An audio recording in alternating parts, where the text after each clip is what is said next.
আন্দোলনে যারা শহীদ হয়েছেন এবং ওখানে একজন রিক্সা চালক আহত হয়েছিলেন এবং তিনি মারা গিয়েছেন এবং তার পরিবারকে আমি এই গিফটটা আমি দিতে চাই।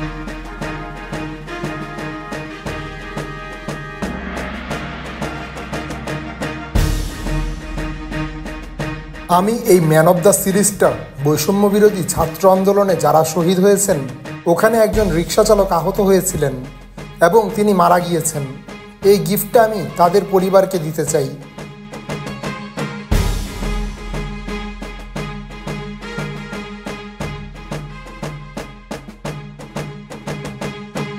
পাকিস্তানকে হারানোর নায়ক মেহেদী হাসান মিরাজ এভাবে নিজের সিরিজ সেরার পুরস্কার তুলে দেওয়ার ঘোষণা দেন। মানুষ মানুষের জন্য, জীবন জীবনের জন্য ভূপেন হাজারিকার গানের লাইনটি মিরাজদের কল্যাণে বারে বারে খুঁজে পায় সার্থকতা। পাকিস্তানের বিপক্ষে 2 টেস্ট সিরিজে ব্যাটে বলে সমানতালে পারফর্ম করে সিরিজ সেরা হয়েছেন মেহেদী হাসান মিরাজ। সেরার পুরস্কার হিসেবে পাওয়া পুরো অর্থটাই দিচ্ছেন উপহার হিসেবে।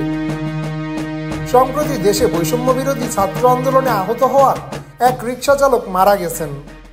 তার পরিবারকে সিরিজ সেরার 5 লক্ষ পাকিস্তানি রুপি তুলে দেওয়ার ঘোষণা দেন মিরাজ। প্রথম টেস্টে মুশফিককে ব্যাট হাতে সঙ্গ দেওয়ার পর বল হাতে উজ্জ্বল ছিলেন মিরাজ।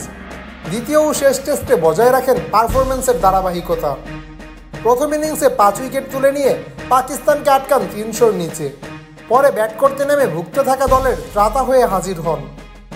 26 রানে 6 উইকেট হারানোর পর ব্যাটিংয়ে নেমে করেন 78 রান। সিরিজ জুড়ে ব্যাটে বলে দারুণ পারফর্ম করা মিরাজ 10 উইকেট শিকারের পাশাপাশি রান করেন 155। অলরাউন্ডিং পারফরমেন্স করে মুশফিক লিটনদের টেক্কা দিয়ে প্রথমবারের মতো দেশের বাইরে সিরিজ সেরার খেতাব পান মিরাজ।